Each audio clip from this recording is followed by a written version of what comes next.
காங்கிரசுக்கு எந்த ஆட்சியிலும் பங்கெடுக்காம வெறும் நாங்க எதிர்க்கட்சியாக 5 தொகுதிகள் வென்றுட்டு இருக்கோம் அப்படின்றது எந்த வகையில இருக்கும். ஒருத்தர் கூப்பிடுறாங்க, கூட்டணி கூப்பிடுறாங்க, ஆட்சியில பங்கு தரோன்றாங்க, அமைச்சரவை தரோன்றாங்க. 67க்கு பிறகு காங்கிரஸ் உறுப்பினர் ஒரு அமைச்சராக ஒரு வாய்ப்பு வருது. அதை இந்த கட்சியாக பயன்படுத்தணும் அப்படின்றதுதான் இருப்பாங்க. அப்படிதான் காங்கிரசும் எடுக்குது.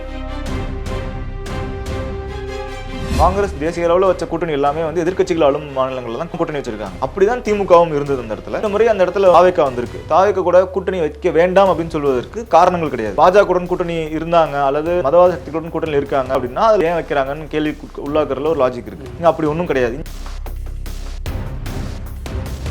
காங்கிரஸை விடவும் திமுகவுக்கு தான் ஒரு இக்கட்டான சூழல். திமுகவிடம் இப்போது 21 நாடாளுமன்ற உறுப்பினர்கள் இருக்காங்க. காங்கிரஸ் கூட்டணி இல்ல, காங்கிரஸ் எதிராக இவங்க பேசுறாங்க அப்படின்றது எல்லாமே இங்க அரசியலா பேசிடலாம். நாடாளுமன்றத்துல உதாரணம் டீலிமிட்டேஷன் பில் மாதிரி ஒரு பில் வருது. காங்கிரஸ் தலைமையிலான எதிர்க்கட்சிகள் அனைவரும் அதை எதிர்க்கிறாங்க அப்படின்றப்போ திமுக ஆதரிக்க முடியாது. பாஜக எதிர்ப்பு நிலை அப்படின்றப்போ கூட்டணியை வைக்கும் பொழுது கூட நிபந்தனையற்ற ஆதரவு கொடுக்கல. அடுத்து யாரு கூட கூட்டணி சேர்க்கறீங்கன்னா அதுல ரைட் விங் ஃபோர்ஸஸ் இருக்கக்கூடாது அப்படின்றது தான் அவங்களோட நிபந்தனையா இருக்கு. ஸோ அந்த வகையில அவங்களுக்கு தேசிய அளவிலும் சரி தமிழ்நாட்டில் அமைச்சர் அவையில் இடம்பெறுவதற்கும் கட்சி வளர்ப்பதற்கும் உதவும்.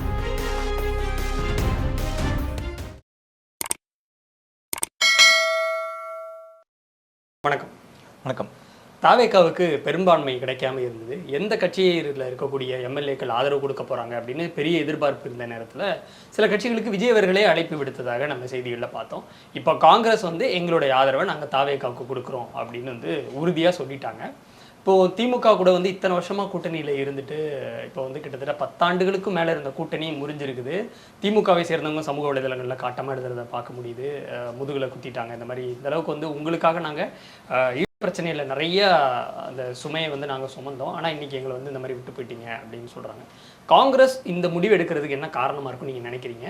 இது போக ஏன்னா இந்திய அலையன்ஸில் ஸ்டாலின் அவர்களுடைய வெயிட்டேஜுங்கிறது ரொம்ப அதிகமாக இருந்துச்சு. ஸோ அதையும் சேர்த்து அவங்க உதறி தள்ளியிருக்கிறாங்க. என்ன காரணமாக இருக்கும்? 2 கேள்வி கேட்டிருக்கீங்க. ஒன்று, இந்த முடிவு காங்கிரஸ் இந்த முடிவு எடுப்பதற்கான காரணம் என்ன? ஒன்று. இரண்டாவது, திமுகவை சார்ந்தது இந்த கூட்டணியில் வெளியேற திமுக நிலை அப்படின்னு. ஸோ முதல் பாயிண்ட், காங்கிரஸ் இந்த முடிவு எடுக்கிறதுக்கு எல்லா கட்சிகளும் அவங்கவுங்களோட சுயநலம் சார்ந்து தான் சிந்திப்பாங்க. அதுக்காக தான் ஒரு சீட்டு ஷேரிங்கில் இருந்து ஒரு 25 சீட்லேருந்து 45 இடங்கள் வேணும்னு கேட்கறதுல இருந்து அவங்க ஆட்சியில் பங்கு அதிகாரத்தில் பங்குன்னு திமுக அது கொள்கை கூட்டணி அப்படின்னு சொல்லி உருவானாலும், கொள்கையின் அடிப்படையில் உருவாக்கப்பட்ட கூட்டணி என்றாலும் கூட அந்தந்த கட்சிகளினுடைய நலன் சார்ந்த விஷயங்கள் அதில் அடங்கியிருக்கு. அந்த நலன்களை பாதுகாக்கும் பொருட்டு இப்போ குறைந்த அளவிலான சீட்டுகள் தான் வென்றிருந்தாலும் கூட இதுக்கு முன்னாடியே கூட விஜயோட கூட்டணி வைக்கிறதாகலாம் பேச்சுவார்த்தை நடந்தது.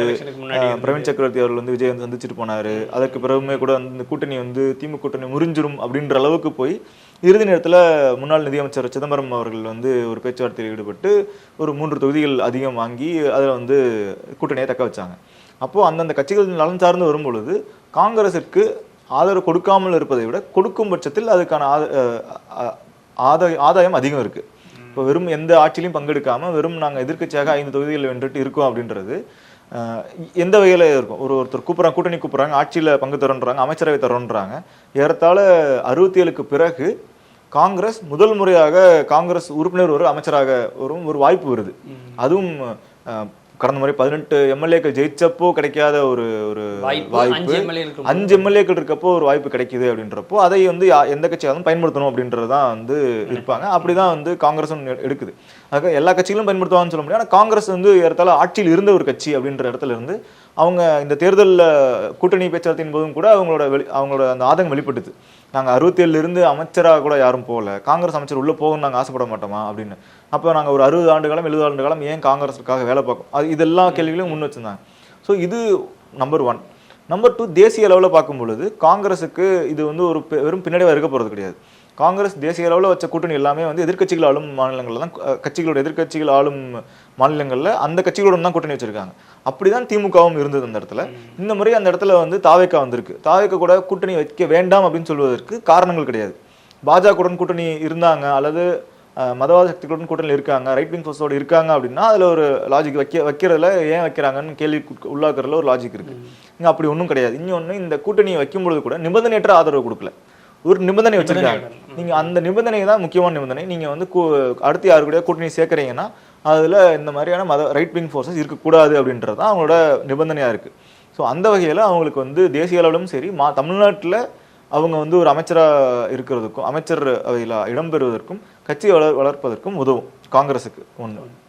இப்போ ரெண்டாவது இது வந்து தேசிய உதறிட்டு போகிறனால காங்கிரஸுக்கு பெரும் இழப்பு இல்லையா அப்படின்றத பார்க்குறப்போ இது காங்கிரஸை விடவும் திமுகவுக்கு தான் ஒரு இக்கட்டான சூழல்.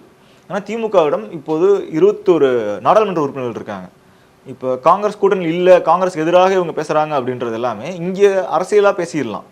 அதாவது அரசியல் களத்தில் அல்லது சமூக வலைதளங்களில் காங்கிரஸுக்கு எதிராக பேசிடலாம். ஆனால் நாடாளுமன்றத்தில் ஒரு தீர்மானம், அதாவது ஒரு பில் வருது அப்படின்னு வச்சுக்குவோம். ஒரு உதாரணம் டீலிமிட்டேஷன் பில் மாதிரி ஒரு பில் வருது.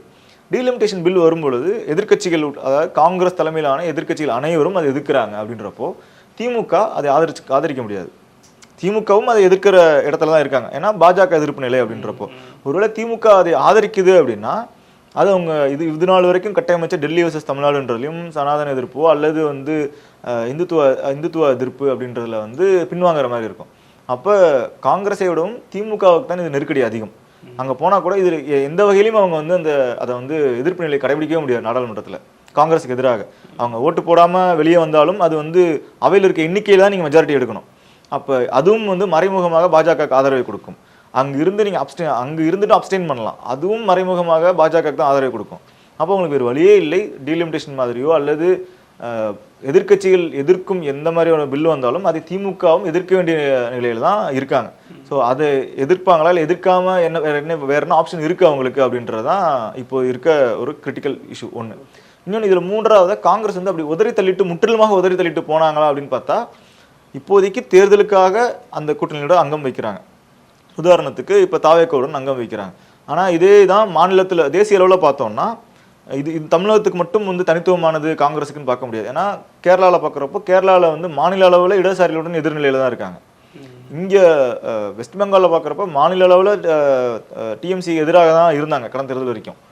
இப்போ இந்த தேர்தலில் வந்து முடிவுகள் வேறு மாதிரி இருக்குது. கடந்த தேர்தல் வரைக்கும் அவங்க ஆளுங்கட்சியாக இருந்தாலும் இவங்க வந்து எதிர்த்துட்டு தான் இருந்தாங்க, காங்கிரஸ் எதிர்த்து தான் இருந்தாங்க. ஆனால் தேசிய அளவில்னு பார்க்கும்பொழுது இடதுசாரிகளான சிபிஐ, சிபிஎம், அங்கே வெஸ்ட் பெங்காலில் இருக்க திரிணாமுல் காங்கிரஸ் அப்படின்னு இவங்களோட எல்லாம் வந்து ஒரு நட்புறவு தான் இருந்து அவங்களாம் தான் இந்தியா கூட்டணியில் இருந்தாங்க. இன்னும் சொல்லப்போனால் டெல்லியிலேயுமே வந்து அரவிந்த் கெஜ்ரிவால் அவர்களுக்கும் காங்கிரஸுக்கும் தான் வந்து எதிராக இருந்தது. ஆனால் இந்தியா கூட்டணியில் அரவிந்த் கெஜ்ரிவால் அவர்களும் வந்து இருந்தார். அதனால் அந்த மாதிரியான ஒரு நிலைப்பாடு தான். அதில் இந்த முறை இந்தியா கூட்டணி விட்டு அவர் திமுக தலைவர் வெளியே போவாரா இல்லையா அப்படின்றதான் அதுதான் வந்து இப்போ கிரிட்டிக்கல் பாயிண்ட். பட் இப்போ இங்கே ஜாயின் பண்ணிட்டாங்க அப்படின்னா இப்போ அடுத்து மக்களவை தேர்தல் வரும்பொழுது அதுலேயும் இந்த கூட்டணி நீடிக்காது தானே, அப்பவும் தனித்து போட்டிடுற மாதிரியான சூழல் தானே ஏற்படும். ஆமாம், இப்போ அமைக்கிற கூட்டணின்றது நிச்சயமாக 2029 நாடாளுமன்ற தேர்தலையும் பிரதிபலிக்கும், அது தொடரும் அப்படின்றதான் பார்க்குறோம். அப்படி பார்க்கும்பொழுது இப்போ திமுக இண்டி கூட்டணியில இருக்கிறாங்க, காங்கிரஸும் வந்து இப்போ காங்கிரஸ் இண்டி கூட்டணியிலேருந்து வெளியேறி இருக்கிறாங்கன்னு எடுத்துக்கிறதா இல்லை இதை எப்படி எடுத்துக்கிறதுன்னு நான் கேட்குறேன். இல்லை, இது இந்தி கூட்டணியிலேருந்து யாரும் வெளியேறல. ஏன்னா இந்தி கூட்டணி அப்படின்றது வந்து தேசிய அளவில் அமைக்கப்பட்ட கூட்டணி. தமிழ்நாடு தேர்தல் அது அப்படியே தான் இருக்குது. தமிழ்நாடு லெவலில் மதச்சார்பற்ற முற்போக்கு கூட்டணி. அவங்க தமிழ்நாட்டில் இருந்தால் மதச்சார்பு முற்போக்கு கூட்டணியிலேருந்து காங்கிரஸ் வெளியேறி இருக்கிறது. இந்திய கூட்டணியிலிருந்து வெளியேற வேண்டியது வந்து இந்தி கூட்டணிக்கு தலைவராக இருப்பவர் வந்து ராகுல் காந்தி. இந்திய கூட்டணியிலிருந்து வெளியேற வேண்டுமா இல்லையா என்பதை முடிவெடுக்க வேண்டியது திமுக. இந்தி கூட்டணியிலிருந்து காங்கிரஸ் வெளியேறல. காங்கிரஸ் வெளியேறி இருக்கிறது வந்து தமிழ்நாட்டில் இருக்கக்கூடிய மதச்சார்பற்ற முற்போக்கு கூட்டணி சட்டமன்ற தேர்தலுக்காக அமைக்கப்பட்ட கூட்டணியிலிருந்து வெளியேறி இருக்காங்க. தேசிய அளவில் அமைக்கப்பட்ட கூட்டணி தான் இந்தி கூட்டணி. அதிலிருந்து திமுக இன்னும் வெளியேறவில்லை. அப்போ தமிழ்நாடுன்னு வரும்பொழுது தாவேக்கா வந்து இப்போது அந்த இந்தி கூட்டணியில் சேருமா அப்படின்றதான் 2029 இப்போ பிரச்சனை இல்லை. 2029 நாடாளுமன்ற தேர்தல் வரும்பொழுது அப்போ தாவேக்காவுடைய ஸ்டாண்ட் என்ன, தாவேக்கா இந்தி கூட்டணியில சேருமா அல்லது திமுக இந்தி கூட்டணியில வெளியேறுமா அப்படின்றது. ஏன்னா இப்போ இந்தி கூட்டணி அப்படின்னு நீங்க தமிழ்நாட்டில் கட்டமைக்கணும், தேசிய தேர்தலுக்கு தமிழ்நாட்டில் கட்டமைக்கிறீங்க அப்படின்னா ஒன்று தாவேக்கா இருக்கிற அணிகள்லாம் இந்தி கூட்டணியா இருக்கணும், அல்லது திமுக இருக்க அணிகள் இந்தி கூட்டணியா இருக்கணும். இல்ல தாவேக்காவும் திமுகவும் சேர்ந்து ஒரு இந்தி கூட்டணி அமைக்கிறன்றது வாய்ப்பு இல்லாதது. அதனால நாடாளுமன்ற தேர்தலுக்கு இந்தி கூட்டணி எப்படி இருக்க போகிறது அப்படின்றதான் பார்க்கணும். அது வரைக்கும் பிரச்சனை இருக்காது அப்படின்றதான் இப்போதைய. ஓகே, அப்போ இது வந்து காங்கிரஸை விட இப்போ திமுகவுக்கு தான் வந்து ரொம்ப இக்கட்டான சூழலை உருவாக்கி இருக்குதோ. ஏன்னா இத்தனை சீட்டு அவங்க கேட்டாங்கங்கிறதுனால அதிகமாக கொடுத்து அந்த கட்சியினருக்கு கூட்டணிக்கு தலைமை வைக்கக்கூடிய கட்சி அப்படிங்கிற தரப்பில் அவ்வளோ வேலையும் பார்த்து 5 பேரை வெற்றியும் பெற வச்சு ஆப்வியஸ்லி அதில் காங்கிரஸோட ஓட்ஸும் இருக்கும், அதை நம்ம மறுக்க முடியாது.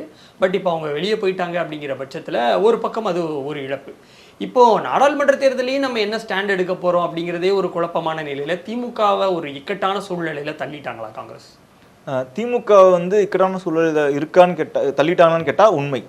ஆனா அதுக்காக வந்து நாங்க காங்கிரஸ்க்காக உழைச்சாங்க, அதனால வந்து அப்படி வந்து எந்த கட்சிகளும் சொல்ல முடியாது. அப்படி பார்த்தா காங்கிரஸுடைய வாக்குகளையும் தமிழ்நாடு முழுக்க திமுக வேட்பாளர் திமுக வாங்கியிருப்பாங்க. இப்போ திமுக வேலை பார்த்ததை வந்து திமுக வாக்குகளையும் காங்கிரஸ் வாங்கியிருக்கும், விடுதலை சிறுத்தைகளோட வாக்குகளையும் எல்லா கட்சியும் எல்லாரும் பகிர்ந்திருப்பாங்க. அப்போ அது வந்து ஒரு தேர்தல் கூட்டணி கணக்கு அப்படின்றப்போ அதுல வந்து என்னால நீ பயன்பெற்ற, உன்னால் நான் பயன்பெற்றேன், அதனால நீ வந்து கடைசி இறுதி வரைக்கும் வந்து எனக்கு விசுவாசமாக இருக்கணும் அப்படின்னு அப்படிலாம் எதிர்பார்க்க முடியாது. அப்படி அரசியல் அப்படி இல்லவும் இல்லை. 2011 நம்ம வந்து பார்த்தா தேமுதிகவும் அதிமுகவும் சேர்ந்து தான் வந்து தேர்தலை களம் கண்டாங்க. அப்போ ஆளுங்கட்சியா இருந்தது அதிமுக, எதிர்கட்சியா இருந்தது தேமுதிக. அதுக்காக நாம 2 பேரும் ஒன்றாக இணைந்து தான் வந்து தேர்தலில் களம் கண்டோம். அதனால நான் அதிமுக எதிர்க்க மாட்டேன் அப்படின்னு சொல்லலை. ஏன்னா மூன்றாம் கட்சி அப்போ திமுக. அப்போ 2ஆம் கட்சியாக எதிர்கட்சியாக இருந்த விஜயகாந்த் அவர்கள் கடுமையாக அதிமுக எதிர்த்து தான் வந்து சட்டமன்றத்தில் வந்து பேசினாரு, பணியாற்றினார். அதனால இது ஒரு தேர்தல் இதுதான். இது எதுவுமே வந்து கான்ஸ்டிடியூஷனலி ஆர் அப்போ ஆளுநர்கிட்ட போய் வந்து உரிமை கேட்குறாங்க, பதவி முதல்வராக வந்து இது உரிமை கோர்றாங்க அப்படின்னா அவங்க வந்து கூட்டணி வச்சிருக்கிறது இதெல்லாமே வந்து வெளியிருக்கவங்களுக்கு தான். அவர் இந்த எம்எல்ஏக்கள் இவ்வளவு எம்எல்ஏக்கள் ஆதரவு கொடுக்குறாங்க அப்படின்றதான். நீங்க அந்த ஆதரவு கடிதம் இல்லாமலும் கூட நீங்க போய் வந்து உரிமை கோரலாம். ஆளுநரும் அவரை வந்து பிரமாணம் பண்ண வச்சு ஃப்ளோர் டெஸ்ட்டுக்கு கொண்டு போகலாம். ஏன்னா ஆஸ் பர் கான்ஸ்டியூஷன் முதல்ல இது மெஜாரிட்டி பார்ட்டி கூப்பிடணும். மெஜாரிட்டி யாருக்குமே கிடைக்காத பட்சத்தில் அடுத்து யாரை கூப்பிடணும்? சிங்கிள் லார்ஜஸ்ட் பார்ட்டியை கூப்பிடணும். அடுத்து சிங்கிள் லார்ஜஸ்ட் பார்ட்டியாக இருக்கிறது தாவேகா. அதனால அவரை அழைப்பதற்கோ அல்லது வந்து அவர் வந்து முதல்வராக பதவி பிரமாணம் பண்ணி ஃப்ளோர் டெஸ்ட்டுக்கு போற வரைக்கும் எந்த சிக்கலும் இருக்காது. ஃப்ளோர் டெஸ்ட்ல வந்து அவர் இவ்வளவு எம்எல்ஏக்கள் ஆதரவு இருக்கு அப்படின்றத ப்ரூவ் பண்ணும். அதுதான் வந்து ஆஸ் பர் கான்ஸ்டியூஷன் நம்ம பார்க்குறப்போ அப்படிதான் இருக்கு. ஓகே, இப்போ காங்கிரஸ் இதை வச்சு இப்போ டிஎம்கே அப்படிங்கிற ஒரு பெரிய கட்சியை வந்து ஏன்னா ஒரு மாநிலம் அளவில் நம்ம பார்க்கும் பொழுது இப்போ உதாரணத்துக்கு இப்போ 2024 தேர்தல் முடிவில் பார்க்கும் பொழுது ஒட்டுமொத்தமாக காங்கிரஸ் வந்து ஒரு நம்பர்ஸ் வின் பண்ணுறாங்க.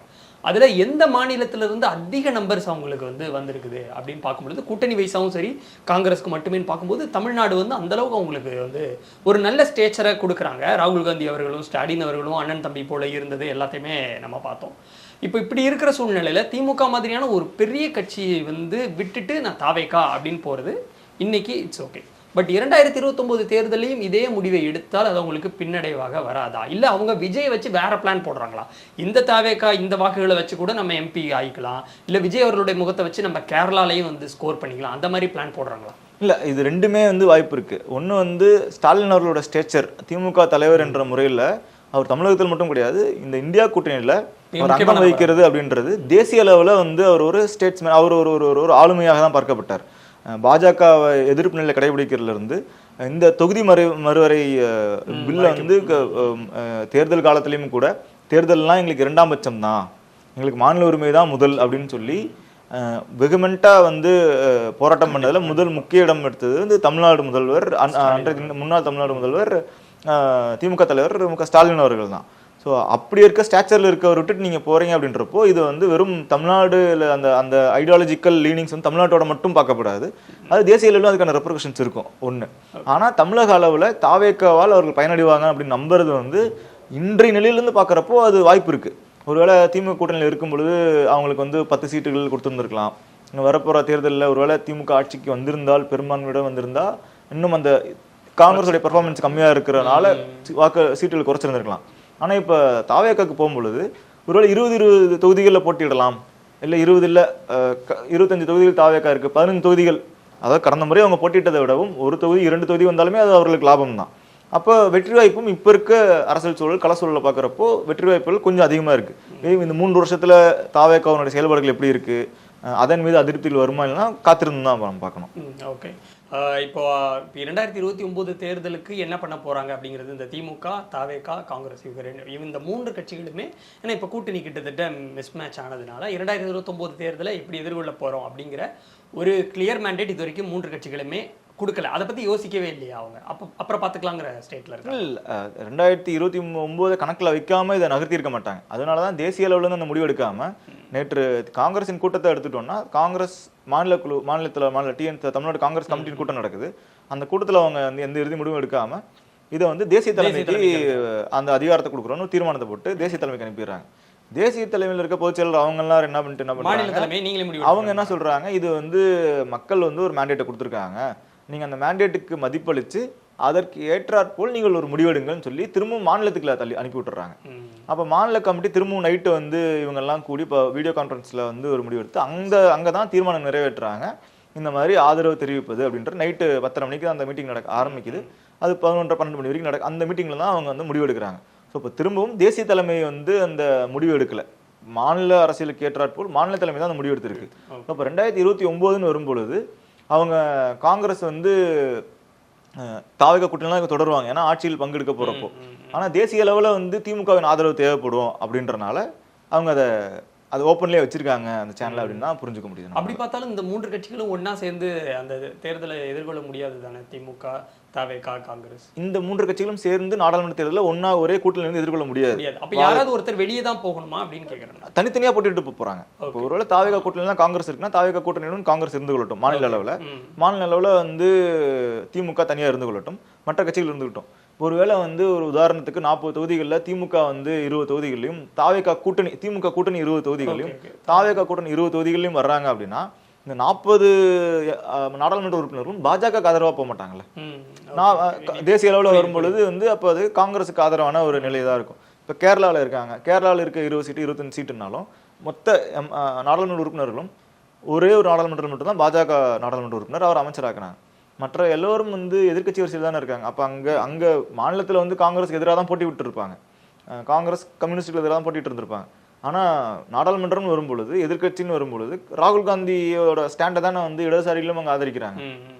ஸோ அந்த மாதிரியான ஒரு ஏற்பாடா இதை பார்க்கலாம். ஓகே, பட் இப்போ ஓவராலாக கன்க்ளூட் பண்ணி பார்க்கும்பொழுது எந்த ஒரு கட்சியும் அந்த கட்சிக்கு எது நல்லது அப்படிங்கிறது தான் பார்ப்பாங்க. அதை சுயநலமான முடிவுன்னு நம்ம எடுக்க முடியாது அப்படிங்கிறத சொல்லிட்டீங்க. ஸோ அந்த வகையில் காங்கிரஸ் இத்தனை வருஷம் நமக்கு கிடைக்காத ஒரு கோல்டன் ஆப்பர்ச்சுனிட்டி இப்போ கிடைக்குது. ஸோ அதை நம்ம பயன்படுத்திக்கலாம் அப்படிங்கிறது தான் வந்து பயன்படுத்திக்கிறாங்க. ஸோ இந்த இடத்துல திமுக வந்து நமக்கு இப்படி ஒரு இக்கட்டான சூழலில் காங்கிரஸை தள்ளிட்டாங்களே அப்படிங்கிற அந்த வருத்தம் திமுகவுக்கு இருக்கும் தானே ஈஸ்வரா? இது வருத்தம் பார்க்க முடியாது. தேர்தலில் வந்து திமுக இதை விட இது வந்து உண்மைக்கு திமுக பொறுத்தளவுக்கு இது ஒரு தோல்வியே கிடையாது. தோல்வியே கிடையாதுன்னா தேர்தல் தோல்வி. இது ஒரு ஒரு ஒரு தற்காலிகமான ஒரு தோல்வி தான். இதை விட மோசமான தோல்விகள்லாம் திமுக சந்தித்திருக்குது. கலைஞர் அவர்கள் ஒரு தேர்தலில் போட்டியிடாமல் இருந்திருக்காரு. முன்னாள் முதல்வர் மு க ஸ்டாலின் அவர்கள் இது வந்து 3ஆம் தோல்வியாக இருக்கு. இதுக்கு முன்னாடி ஒரு 2 முறை தேர்தலில் தோல்வி விட்டு இருந்திருக்காரு. இது ஒரு 3ஆம் தோல்வி தான். திமுக 1991 வெறும் 2 தொகுதிகள்லாம் வெற்றி பெறாங்க. அதில் கலைஞர் அவர்களும் தலித் ஏழுமலை அவரும் இவங்க 2 பேர் தான் வெற்றி பெறாங்க. அதில் தார்மீக பொறுப்பேற்று கொண்டு கலைஞர் ராஜினாமா பண்ணிடுறாரு. அப்போ சட்டமன்றத்துக்குள்ள இருந்து ஒரே திமுக உறுப்பினர் அவரையும் வந்து கேலி குண்டலுக்குள்ளாக்கி நிறைய நடந்தது அந்த 91-96ல். அங்கிருந்து ஆனால் மறுபடியும் அதுக்கப்புறம் மீண்டும் வரல. 2011 சரியாக 15 வருஷத்துக்கு முன்னாடி 2011 தேர்தலில் 3ஆம் இடத்துக்கு தள்ளப்பட்டுச்சு திமுக. திரும்பவும் 10 வருஷம் 5 வருஷம் இல்லை 2016ல் வந்து வலுவான எதிர்கட்சியாக வர்றாங்க. 2021 தான் வந்து திரும்பவும் வந்து திமுக ஆட்சிக்கு வருது.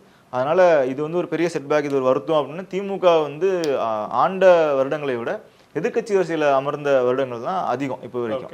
அதனால திமுக இது ஒரு பெரிய செட்பேக், இதை விட பெரிய தோல்விகள்லாம் சந்திச்சு அந்த இயக்கம் வந்து மீண்டு வந்திருக்காங்க. அதனால தேர்தல் தோல்விகளால் வந்து திமுக வந்து வீழ்த்த முடியுமா அப்படின்னு தெரியல. ஏன்னா இந்த கட்சிக்குன்ற ஒரு வரலாறு இருக்கு, அவங்களுக்கு ஒரு சித்தாந்தம் கொள்கைன்னு சொல்லி பல கூறுகள் அடிப்படையில் தான் எல்லாத்தையும் வகுக்கிறாங்க. இது எதுவுமே இல்லாமல் வெறும் திமுக எதிர்ப்பு அப்படின்ற ஒரே புள்ளியில மட்டுமே வந்து அதிமுக இவ்வளவு ஆண்டு காலம் இருக்கும் பொழுது இத்தனை கூறுகளோடும் இருக்கும் கட்சியை வந்து இந்த தோல்விக்கெல்லாம் வந்து அவ்வளோ டிசிமேட் பண்ணிட முடியாது அப்படின்னு தான் நான் பார்க்குறேன். ஓகே, உங்களோட கருத்துக்களுக்கு ரொம்ப நன்றி. நன்றி.